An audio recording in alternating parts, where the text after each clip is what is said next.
नमस्कार दोस्तों, आप देख रहे हैं जेके 24/7 न्यूज चैनल का विशेष कार्यक्रम खास मुलाकात। जैसे कि आप सभी दर्शक जानते हैं कि खास मुलाकात कार्यक्रम में हर हफ्ते हमारे साथ कोई ना कोई खास मेहमान होते हैं। ठीक उसी तर्ज पर आज हमारे साथ जो खास मेहमान हैं उनका नाम है अर्जुन देशपांडे। अर्जुन देशपांडे देश के एक ऐसे होनहार युवा हैं जिन्होंने 18 साल की उम्र में देश के कई राज्यों में, कई शहरों में जेनेरिक मेडिसिन की 100 से ज्यादा जो है आउटलेट्स अब तक खोल चुके हैं। इनका उद्देश्य क्या है आखिरकार इसके पीछे और क्यों इस तरह की चीजों को किया जा रहा है, जानने के लिए हमारे साथ में स्वयं मौजूद हैं अर्जुन देशपांडे। अर्जुन जी, जेके 24/7 न्यूज चैनल पर आपका बहुत बहुत स्वागत है। सबसे पहले ये जानना चाहेंगे कि ये जो ख्याल आपके दिमाग में आया, कब, क्यों और कैसे? Thank you JK 27 for having me here. Generic Aadhaar की जो हम लोग ने शुरुआत की थी जब मेरा एज 16 साल का था, तो एक ही मिशन के साथ कही थी कि इंडिया में अफोर्डेबल मेडिसिन अवेलेबल नहीं थे जो इंडिया के लोगों की ज़रूरत है। हाई डिमांड, आज की तारीख में भी 60% से ज़्यादा लोग मेडिसिन अफोर्ड नहीं कर सकते क्योंकि उनकी प्राइस हाई होती है, जो कि MNC कंपनीज आती है बाहर से और वो जो मार्केटिंग करती है जेनरिक प्रोडक्ट्स का इंडिया में, उसके वजह से जो 20 रुपए का प्रोडक्ट है वो बेचते 200 में। इंडिया में 90% मेडिसिन जेनरिक है। जब मुझे ये बात पता चली तब मैंने ये चीज के ऊपर किस उम्र में आपको इस बात के बारे में जानकारी हुई कि दवाइयों के जो दाम है वो जरूरत से कई गुना ज्यादा महंगा है? जब मैं 14 साल का था तब मैं आउटसाइड इंडिया जाता था मेरे मम्मी के साथ में। वो इंटरनेशनल फार्मास्यूटिकल बिजनेस में है। जब मैं US गया था, मिडिल ईस्ट गया था, तब मैंने वहाँ पर देखा, जब मेरा स्कूल वेकेशंस होता था तब मैंने देखा कि जो मेडिसिन है वो वहाँ पर बहुत अफोर्डेबल रेट्स में है। तब मुझे लगा कि इंडिया से बहुत ज़्यादा एक्सपोर्ट्स होते हैं बाहर के कंट्रीज में, बट हमारे लोगों को अफोर्डेबल मेडिसिन नहीं मिलती, बल्कि बाहर के देशों में अफोर्डेबल मेडिसिन इंडिया की मिलती है। तब मैंने ये सब चीज़ों की स्टडी करना शुरू किया कि हम लोग लोगों तक कैसे पहुंचे। तब मुझे ये विचार आया कि जेनरिक आधार के तौर पे मैं एक कंपनी शुरुआत करूं जहां से मैं लोगों तक अफोर्डेबल प्राइस में WJ GMP फैसिलिटीज के थ्रू मेडिसिन पहुंचाऊं। लेकिन ये जो थॉट है दिमाग में, क्योंकि 14 साल की उम्र है और 18 साल में देख रहा हूं कि मैं अब 100 से ज्यादा जो है आउटलेट्स आपके हो चुके हैं। जिस उम्र में आमतौर पे अमूमन जो होते बच्चे होते हैं वो सोचते हैं कि उनको भविष्य में क्या करना है, किस तरफ जाना है, क्या डाइवर्ट होकर क्या करियर बनाना है, उस उम्र में इतने बड़ा अचीवमेंट कैसे? जब हम लोग रियल प्रॉब्लम देखते हैं, जब एज ए यंग किड जब मैंने रियल प्रॉब्लम देखी कि सीनियर सिटीजन जो कि पेंशन होल्डर्स है उनको मेडिसिन की जो प्राइस है उनको खरीदने को नहीं होता था, तब मैंने ये सब चीज ऑब्जर्व की, सीनियर सिटीजन के साथ में बातचीत की। तब मुझे पता चला, मैंने कहा हर एक घर का सीनियर सिटीजन का जो बिल आता है वो 4 से 5 हजार रुपए एवरेजली आता है। मैंने सोचा कि अगर उनको अफोर्ड नहीं होता, अगर यही प्राइस में 2000-1500 तक लाऊं तो उनको कितना ज्यादा बेनिफिट होगा। तब वही एक मिशन के साथ हम लोग ने शुरुआत की थी। जब मैंने प्रॉब्लम इसका सच में देखा, उसके साथ ही साथ में जो दूसरा प्रॉब्लम मार्केट में था जो मुझे as a young kid solve करना था, कि जो छोटे दुकानदार है, आज इंडिया में 10 लाख से ज्यादा रिटेलर्स है जो मेडिकल स्टोर स्मॉल चलाते हैं, उनको आजकल बिग मेडिकल मॉल्स आ रहे हैं, ऑनलाइन फार्मेसीज आ रहे हैं, इससे बहुत ज्यादा बिजनेस में इफेक्ट हो रहा है, उनका मेडिकल्स बंद हो रहे हैं ऐसे कुछ जगह पे। तो वो आज हम लोग हमारे साथ में ले रहे हैं, उनको बैक सपोर्ट देके आज हम लोग उनको एम्पावर कर रहे हैं, हम लोग की फ्रेंचाइजी देके। जेनेरिक मेडिसिन को लेकर के लोगों में बहुत अलग अलग तरह के प्रश्न हैं। लोगों के दिमाग में ये चलता है कि जेनेरिक मेडिसिन जो है वो दूसरी जो ब्रांडेड अलग अलग जो कंपनीज हैं उस मेडिसिन की तुलना में ये बहुत कम इफेक्टिव होती है।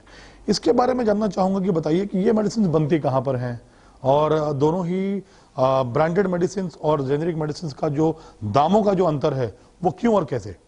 इंडिया में 90% मेडिसिन जेनरिक है। इंडिया को हम लोग जेनरिक का फार्मास्यूटिकल हब कहते हैं एंटायर वर्ल्ड का। अभी मैं आपको एक रिसेंट एग्जांपल दूं तो हाइड्रोक्सीक्लोरोक्विन जो कि मलेरिया ड्रग है, जो कि कोविड के इसमें बहुत चर्चा में थी, US से लेके हर एक डेवलप कंट्री से लेके सब ने इंडिया से वो मेडिसिन की जेनरिक में डिमांड की। अभी हाइड्रोक्सीक्लोरोक्विन ये कि कोई ब्रांड नेम नहीं है, ये जेनरिक नेम है। तो इंडिया के पास में उतनी कैपेसिटी है जेनरिक मेडिसिन बनाने की। तो जो हम लोग का मेन मोटो है, मिशन है, वो जो सॉल्ट नेम है, मॉलिक्यूल नेम है, वो हम लोग लोगों तक पहुंचा रहे हैं। अभी इसका अवेयरनेस जो है। नहीं, मेरा प्रश्न आपसे ये है कि जो ब्रांडेड मेडिसिन होती हैं, अलग अलग बड़े बड़े नाम है जो मेडिसिन के व्यापार में, उनके द्वारा दी गई दवाइयां और जेनेरिक मेडिसिन दोनों में क्या अंतर होता है? और जो दामों का जो अंतर होता है, जो एक बहुत हाई होता है, माना जाता है कि कोई अगर दवाइयां 2000 रुपए की स्ट्रिप मिल रही हैं तो जेनेरिक में वही 200 रुपए की मिल जाती है, यानी 10 टाइम्स जो होता है उसका जो दाम होता है वो कम होता है। ये क्यों, कैसे, और वो दवाइयों का जो डिफरेंस आता है वो कैसे?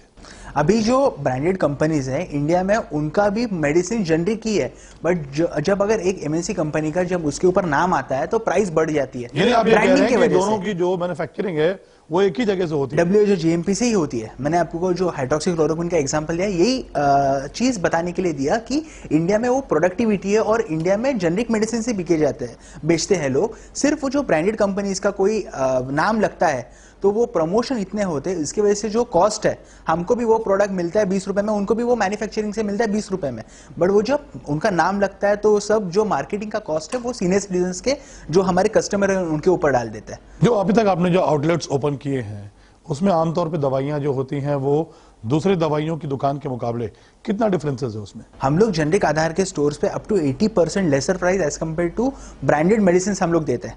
हम लोग ऐसा जो अभी हम लोग कार्य कर रहे हैं, क्योंकि जो एक्चुअल मैन्युफैक्चरिंग कॉस्ट है उसके ऊपर से हम लोग का जो रिटेलर का प्रॉफिट है वो लगा के देते हैं। हम लोग अननेसेसरी प्रमोशन मटेरियल का एक्सपेंस नहीं लगाते, जिससे वो बेनिफिट 100% सीनियर सिटीजन और जो एंड कस्टमर है उन तक पहुंचे। आपकी बातों से एक बात समझ में आ रही है, वो ये है कि जो मेडिसिन जेनेरिक के तौर पे बेची जाती हैं, जिसपे जेनेरिक का टैग लग जाता है, वो दवाइयां भी वहीं से बनती हैं जहां पर बड़े बड़े ब्रांडेड जो मैन्युफैक्चरर हैं या जो सेलर हैं या डिस्ट्रीब्यूटर हैं दवाइयों के, वहीं से बन के निकलती हैं। यानी everything is under one roof. लेकिन वो बाहर निकलने के बाद ब्रांड होने की वजह से जो उसके दाम हैं वो आसमान छूते हैं। बराबर। अभी मेडिसिन की जो बात करते हैं तो मेडिसिन ऐसा कोई भी छोटा कंपनी है वो बनाया ऐसा नहीं होता है, उसको प्रॉपर FDA के गाइडलाइंस फॉलो करने पड़ते हैं। इसकी वजह से जो जेनरिक मेडिसिन हम लोग रेफर करते हैं वो WHO GMP अप्रूव, जो गवर्नमेंट से अप्रूव्ड होती है, उनको ही वो अधिकार होता है मेडिसिन मैन्युफैक्चर करने का। तो हाई क्वालिटी हम लोग इंश्योर करते हैं जेनरिक आधार के स्टोर के द्वारा, उससे प्राइस भी बहुत अच्छा मिलता है लोगों को। भारत में कहां अब तक आपके आउटलेट्स खुल चुके हैं? अभी जम्मू से लेके कन्याकुमारी तक और अरुणाचल से लेके कच्छ तक हर एक जगह पे जनरिक आधार 120 सिटी से ज्यादा आज हम लोग ऑपरेशंस कर रहे हैं सिटीज में, और आने वाले कुछ ही समय में हम लोग 300 शहरों से भी ज्यादा होंगे। आज जनरिक आधार के रूप में हम लोग ने 800 से ज्यादा हम लोग ने डायरेक्ट इनडायरेक्ट जॉब अपॉर्चुनिटीज लोगों तक दी है आत्मनिर्भर भारत के मिशन के थ्रू। किस तरह के मतलब इलाकों को और किस तरह के वर्ग के लोगों को आप टारगेट कर रहे हैं कि उन तक ये मेडिसिन पहुंचनी चाहिए? हर एक हिंदुस्तानी तक, क्योंकि हर एक हिंदुस्तानी की वो जरूरत है। मैं एक चीज बिलीव करता हूँ, आपका जो टारगेट, आपका जो उद्देश्य है, जो ध्येय आपका, वो ये है कि दवाइयां उन लोगों तक पहुंचाई जा सके जो वाकई में जरूरतमंद हैं, जिनको वाकई में दवाइयां चाहिए। तो ऐसे जो लोग हैं खासतौर से हमारे देश में, वो गांव के इलाकों के होते हैं, तो वहां तक दवाइयों को पहुंचाने के लिए किस तरह की योजना है आपकी? मैं एक चीज मानता हूं कि जो रियल इंडिया स्टार्ट होता है 40 kilometre away from the urban cities, तो हम लोग का जो मेन टारगेट है 3 टायर सिटीज तक पहुंचना है। आज जैसे कि गुंटूर है, चित्रदुर्गा है, अन्य बहुत शहर है जो 3 टायर सिटीज के अंडर आते हैं, वहां पर जनरिक आधार ऑलरेडी शुरू हो चुका है। तो हम लोग का मेन मिशन है कि ऐसे शहरों के अंदर जाए, ऐसे गाँव के अंदर जाए वहां पर मेडिसिन अवेलेबल नहीं है, तो इंटीरियर के अंदर हम लोग आज इंडिया के जाके वहां पर जेनरिक मेडिसिन अवेलेबल करवाएं। वहां तक पहुंचने के लिए क्या तैयारी है? वहां पर ऑलरेडी हम लोग पहुंच रहे हैं। बहुत सारे लोगों का फ्रेंचाइजी के लिए हम लोग को अलग अलग जगह से इंक्वायरीज आता है, क्योंकि आज जो छोटे दुकानदार हैं उनको बिजनेस सर्वाइव नहीं होता है, तो वो जेनरिक आधार को कांटेक्ट करके उनका बिजनेस ग्रो करते हैं। तो हम लोग एक बैक सपोर्ट की तरह उनके साथ में खड़े रह के हम लोग वहां पर एक्सपेंशन करते हैं। कई जेनरिक मेडिसिन की दुकानें ऐसी भी हैं जहां पर MRP पर दवाइयां दी जा रही हैं और जो डिस्काउंट है वो लोगों को नहीं मिल पाता है, लोगों को उसके बारे में जानकारी भी ना के बराबर है। तो जो लोग इस तरह से MRP पर जो जेनरिक मेडिसिन बेच रहे हैं, उस तरह के लोगों पर आप लोगों की किस तरह की कार्रवाई होती है, या किस तरह से लोगों तक इस बात को पहुंचाया जाता है कि जेनरिक जो मेडिसिन है वो उसके MRP के मुकाबले 80% कम दामों पे दी जा रही हैं? अभी जेनरिक आधार का जब हम लोग स्टोर देते हैं वहां पर हमारा सॉफ्टवेयर आता है जो कि पूरा सेंट्रलाइज है। तो जेनरिक आधार के स्टोर पे हर एक कस्टमर को अप टू 80% डिस्काउंटेड प्राइस में ही मेडिसिन मिलने वाली है। वो हम लोग ने एंश्योर किया हुआ है। कोई भी प्रोडक्ट MRP के ऊपर नहीं बेचना जेनरिक आधार के स्टोर के ऊपर, वो हम लोग ने एंश्योर किया, और वो लोगों का अधिकार है। वो हम लोग गाइडलाइंस फॉलो करके हम लोग आज काम कर रहे हैं। हर एक फ्रेंचाइजी अगर कोई MRP पे बेच रहा है तो उसके लिए क्या? हम लोग उनको डायरेक्टली टर्मिनेट कर देते हैं वो हमारे फ्रेंचाइजी को, और वो आगे जाके जेनरिक आधार का प्रोडक्ट्स नहीं बेच सकता वहां पर। आगे कोविड को लेकर क्या तैयारी है आप लोगों की? अभी कोविड के लिए हम लोग ने एजिथ्रोमाइसिन 500 जो कि फर्स्ट लाइन ऑफ थेरेपी होती है कोविड के लिए, जो सिम्टम्स दिखने के बाद में डॉक्टर प्रिस्क्राइब करते हैं। मार्केट में उसका प्राइस 100 रुपीज है एमआरपी। हम लोग वो प्रोडक्ट 40 रुपए में हम लोग दे रहे हैं from the same quality manufacturing facility लोगों तक। तो ऐसे बहुत सारे क्षेत्रों में हम लोग कोविड के लिए काम कर रहे हैं। अभी हम लोग ने केंद्र सरकार को पत्र भी लिखा है, हर्षवर्धन जी को, कि कोविड के लिए हम लोग के जितने भी आउटलेट्स है वहां से वो हेल्थ कैंप चला सकते हैं वैक्सीनेशन के लिए। क्या रिस्पॉन्स मिला? अभी तक हम लोग का मेल कम्युनिकेशन चल रहा है, आने वाले कुछ ही समय में उनसे अच्छा रिस्पांस की हम लोग आशा करते हैं। कोविड के वैक्सीन को लेकर के अलग अलग दामों की बात की जा रही है, कहा जा रहा है कि 200 रुपए में भी है, 2000 में भी मिलेगी। सरकार से आपकी किस तरह की मांग है? क्योंकि आप चाहेंगे कि जिस तरह से आपके आउटलेट्स पूरे देश में इस समय लगभग फैल चुके हैं, तो आप भी चाहेंगे कि वहां पर भी कोविड की जो वैक्सीन है वो पहुंचे और गांव खेड़े तक कहीं ना कहीं जो सरकार इस वैक्सीन को पहुंचाने के मिशन में लगी है उसमें कहीं ना कहीं आप भी जुड़ जाएं और लोगों तक आसानी से दवाई पहुंचाई जा सके। इसके लिए आपकी क्या पहल? अभी जो कि हमारे फ्रेंचाइजी आउटलेट है, हम लोग फ्री ऑफ कॉस्ट गवर्नमेंट के कह रहे हैं वो यूज करिए आप वैक्सीनेशन का कैंप लगाने के लिए। अभी जो प्राइस की बात आती है वो 100% आज गवर्नमेंट के अंडर है, कंट्रोल के अंडर है, और वो जो प्राइस दे रहे गवर्नमेंट बहुत अफोर्डेबल है आज की तारीख में, और वो उसमें वो गवर्नमेंट का काम है वो करे। बट हम लोग का जो कार्य है एक हाथ आगे बढ़ाना, वो हम लोग आज गवर्नमेंट को सपोर्ट करें, हमारा स्टोर अवेलेबल करवा के। मैन्युफैक्चरर से किस तरह की बात हुई कोविड-19 के वैक्सीन को लेकर के? सब गवर्नमेंट के अंडर है, तो मैन्युफैक्चर डायरेक्ट किसी प्राइवेट पार्टी को नहीं दे सकते, तो गवर्नमेंट के थ्रू ही सबको जनता को मिलेंगे। एक बड़ी अजीबोगरीब चीज आपके साथ हुई जो बड़ा वाकई में सोच के प्राउड भी फील होता है, वो ये है कि देश के सबसे बड़े उद्योगपति रतन टाटा जी आपके संपर्क में आए। कैसे, क्यों? उनको ये मॉडल इनोवेटिव लगा इसके वजह से, क्योंकि ये मैं एक चीज मानता हूँ, medicine are not the luxurious expense, it is a basic necessity of every Indian. तो ये जब चीज रतन सर को पता चली, ये कार्य में, ये क्षेत्र में मैं काम कर रहा हूँ जेनरिक मेडिसिन में अफोर्डेबल हेल्थ केयर के लिए, तो उनका मुझे वेरियस सोर्सेज से, मैं जब प्लेटफॉर्म से टेडेक्स से लेके अलग अलग प्लेटफॉर्म से मैं अवेयरनेस कर रहा था, वो चीज रतन सर तक पहुंची। उनका जब मुझे पहला इन्विटेशन आया उनको मिलने के लिए, जब मैंने वो एक्सप्लेन किया वो बिजनेस मॉडल, उनको इतना इम्पैक्टफुल लगा। ये इन्विटेशन उनकी तरफ से आपको आया था? हाँ, रतन सर ने मुझे। और क्या है उस समय आपका मतलब उस समय कितना उत्साह था? क्या लगा था कि देश के सबसे बड़े उद्योगपति जो है वो आप पर नजर गड़ाए बैठे हैं, आपको बकायदा आपको नोटिस किया जा रहा है, वहां पर वो आपको बुलाएंगे?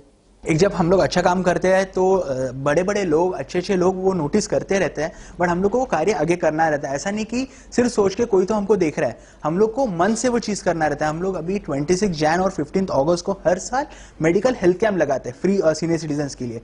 ये सब चीजें उन तक पहुंचे, उनको ये सब चीजें बहुत अच्छी लगी। तब जब मैंने पहले बार उनको मिला तब मैं डेफिनेटली बहुत नर्वस था as a young kid, but जब मैंने उनको ये चीज कहा, उन्होंने कहा कि what you are doing is really fantastic and impactful for our country. तो उसके लिए आज उन्होंने मुझे सपोर्ट किया है मेरे वेंचर में। आज हम लोग ने सिर्फ 5-6 महीने में कोविड के हम लोग इतने ज्यादा शहरों में पहुंच पाए। किस तरह की योजनाएं बन रही हैं आपके और रतन टाटा जी के साथ में? रतन टाटा सर तो मेरे लिए जो मेंटर के तौर पे हमेशा आगे रहते हैं, हर एक एडवाइस मुझे वो देते हैं, गाइडेंस देते हैं उनका, और उनके जो ब्लेसिंग्स है वो मेरे लिए बहुत ज्यादा इंपॉर्टेंट है आज की तारीख में। और उनके ब्लेसिंग से हम लोग आज पूरे हिंदुस्तान में जेनरिक आधार के नाम पे मेडिसिन मैं दे रहा हूँ। जैसे आपने कहा कि आप जब रतन टाटा जी को मिले तो आप काफी नर्वस थे, तो लगता नहीं है कि महज 18 साल की उम्र में इतनी बड़ी कामयाबी जो आपको मिल चुकी है, पूरा देश आपको जानता है और लगभग हर गांव से इस बात की उम्मीद की जा रही है कि हमारे यहाँ भी जो है जेनरिक मेडिसिन का जो है कब आउटलेट खुलेगा जो अर्जुन देशपांडे खोलेंगे, तो ऐसा लगता है नहीं कि कुछ चीजें वक्त के पहले हो गई और काफी कुछ मिस किया, काफी कुछ खो दिया? क्योंकि इस उम्र में अमूमन जो होता है बच्चे धमाल करते हैं, मस्ती करते हैं, तो ये सब मिस करते हैं आप? जब देशवासी जो लोग हैं, जब वो बोलते हैं कि आज हमारे गांव में आना, आज हम लोग जो कर रहे हैं उसमें हम लोग सिर्फ 1% पहुंचे हैं, क्योंकि इंटीरियर्स में जाना है इंडिया के, उसमें मुझे भी टाइम लगने वाला है। तो मैं हमेशा चीज कहता हूँ टू स्टार्ट अर्ली। जब मैंने शुरुआत की ये क्षेत्र में काम करने की, तो मैंने मेरे हिसाब से थोड़ी सी लेट की, क्योंकि लोग तब तक जो 60% लोग हैं वो उनको 0 तक लाना, वो मैंने एक प्रॉमिस लिया मैंने खुद को, वो मुझे अगले 3 साल के अंदर करके दिखाना है। तो लोग सिर्फ जो मेडिसिन है अफोर्डेबिलिटी के लिए, उनको लेने के लिए वो पीछे ना हटे, वो मेन चीज। भविष्य में अस्पताल या फिर इस तरह कुछ योजना आपकी है जो लोगों के लिए बनेंगे? आज बहुत सारे हॉस्पिटल्स में हम लोग हमारे फ्रेंचाइजीज देते हैं, वहां पर जो पेशेंट्स आते हैं वो जेनरिक आधार के मेडिसिन लेके जाते हैं, तो वहां से उनको हॉस्पिटल के माध्यम से भी बहुत अच्छा सहयोग मिलता है। तो अलग अलग विविध प्लेटफॉर्म के जरिए हम लोग आज पहुंच रहे लोगों तक। अर्जुन, आप महज 18 साल की उम्र में अभी इतने बड़े अचीवमेंट आपने कर लिए हैं, यूथ की तरफ से किस तरह का रिस्पॉन्स है आपको, और जिस तरह से आप कहीं ना कहीं पर लोगों के लिए अब एक आइकॉन बन चुके हैं, खासकर यूथ के लिए। यूथ आइकॉन ही कह सकता हूं मैं आपको। यूथ का किस तरह का रिस्पांस है और किस तरह से लोग आपसे जुड़ना चाहते हैं? अभी आज जो यूथ है हमारा, इंडिया के यूथ के अंदर बहुत प्रोडक्टिविटी है, तो उसको जो यूज कर रहे हैं वो लोग, आज हम लोग अलग अलग जरिए से मैं लोगों तक पहुंचाता हूं यूथ तक कि आपको जॉब क्रिएटर बनना है, नॉट अ जॉब सीकर बनना है। तो आप अगर जॉब क्रिएट करेंगे इंडिया के इकोनॉमी को वो बहुत बेनिफिट होगा। आज जो मैं भी कर रहा हूं मेरे टीन एज में, तो बहुत इंडियन यूथ जो है 20 साल के, 22 साल के, 15 साल के, वो अलग अलग आइडियाज लेके आते हैं कि मुझे ये करना है। कोई एग्रीकल्चर स्पेस में होता है, अलग अलग स्पेस में होता है, तो मैं उनको बताता हूं कि आपको कैसे चालू करना है। उनको रहता है कि मुझे इन्वेस्टमेंट कहां से मिलेगी, कैसे मैं शुरुआत करूंगा ये सब चीजों की। तो मैं एक हमेशा कहता हूं कि आपको ये चीज की शुरुआत करनी है, आपको जो भी आइडिया है उसके ऊपर आप एक बार जब शुरुआत करोगे, लोगों को अगर वो प्रॉब्लम सॉल्विंग प्रोडक्ट रहेगा, आपका आउट ऑफ द बॉक्स रहेगा, लोगों का अटेंशन जाएगा, अच्छे अच्छे लोगों का अटेंशन जाएगा, बट आपको शुरुआत करना है, वो आपका काम है। So that is the main thing. दो चीजें, एक तो ये कि अगर किसी को जेनेरिक मेडिसिन का आउटलेट ओपन करना है तो उसका प्रोसीजर क्या है? जेनरिक आधार का जो फ्रेंचाइजी है उसके लिए हम लोग जो फार्मासिस्ट है वो मैंडेटरी है, बट जो जिसको खोलना है उसको अगर डिग्री नहीं होगा, if he is an business owner, तो भी उनको हम लोग अपॉर्चुनिटी देते रहे। वुमन एंटरप्रेन्योर्स है, नहीं तो यंग एंटरप्रेन्योर्स है, ऐसे बहुत सारे जगह पे उन्होंने हमारा फ्रेंचाइजी लिया है। आज वो बहुत अच्छे से ग्रो कर रहे हैं जेनरिक आधार के साथ में, क्योंकि हम लोग अकेले ग्रो होने के साथ हम लोग उनको भी ग्रो कर रहे हैं हमारे साथ में, हमारी जर्नी में, और लोगों तक वो प्रोडक्ट्स पहुंचा रहे हैं। तो एक इकोसिस्टम लेके, जब हम लोग इकोसिस्टम बोलते हैं तो एक आदमी दूसरे ऊपर डिपेंड होना चाहिए। That is called ecosystem and to grow our Indian economy. अब दूसरी बात, कितना मुश्किल है अर्जुन देशपांडे से आकर के मिलना एक आम आदमी को? मैं जब हूं, अगर कोई भी आइडिया आता है इनोवेटिव जो यूथ लाते हैं, मैं हर एक से पर्सनली बात करता हूं। अगर वो आइडिया, अगर उनमें कैपेसिटी है, वो कर सकते हैं एग्रीकल्चर अलग अलग स्पेस में जो इंडिया को जरूरत है, मैं उनको पर्सनली बताता हूं आपको क्या क्या करना है, क्योंकि आइडिया आज इंडिया को आगे लेके जाने वाला है। अगर हमको यूएस बनना है अगला, तो हमारा यूथ ही है जो हमको अगला यूएस बनाएगा। तो वो चीज के ऊपर मैं डेफिनेटली आगे एक कदम आगे रह के सबको बताता हूँ। चलिए, उम्मीद करते हैं जिस आइडियाज के साथ आप चल रहे हैं उसी आइडियाज को आगे आप लेके चलते रहें और कहीं ना कहीं पर यूथ आइकॉन के साथ साथ आने वाले समय में लोगों के लिए एक मेंटोर बन जाएं, ताकि लोग कहें कि हमको भी अर्जुन देशपांडे बनना है। और जिस तरह की सोच आपने बताई कि हर किसी के लिए अवेलेबल हैं, आप इजीली अवेलेबल हैं, ये दिखाता है ठीक उसी तरह जिस तरह से देश के उद्योगपति रतन टाटा जी जिस तरह से आपके लिए अवेलेबल थे, उसी तरह से आप लोगों के लिए हैं। आपने हमसे बातचीत की, उसके लिए आपका बहुत बहुत धन्यवाद। तो अर्जुन देशपांडे से बातचीत हो रही थी, उन्होंने बताया किस तरह से लोगों के लिए अवेलेबल हैं, यानी कि हर तरह से, हर माध्यम, हर वर्ग का इंसान जो है वो यहाँ आकर के इनके ऑफिस में इनसे अपने आइडियाज को शेयर कर सकता है, अपनी बातों को शेयर कर सकता है। और जिस उद्देश्य के साथ में अर्जुन देशपांडे काम कर रहे हैं, खासतौर से जेनेरिक मेडिसिन को गाँव तक, घर घर तक पहुंचाने के लिए, उसमें उनके साथ में उनकी हिस्सेदारी में उनके साथ जुड़ सकता है। देश दुनिया की बाकी खबरों के लिए आप देखते रहिए J-K 24/7 न्यूज चैनल। नमस्कार।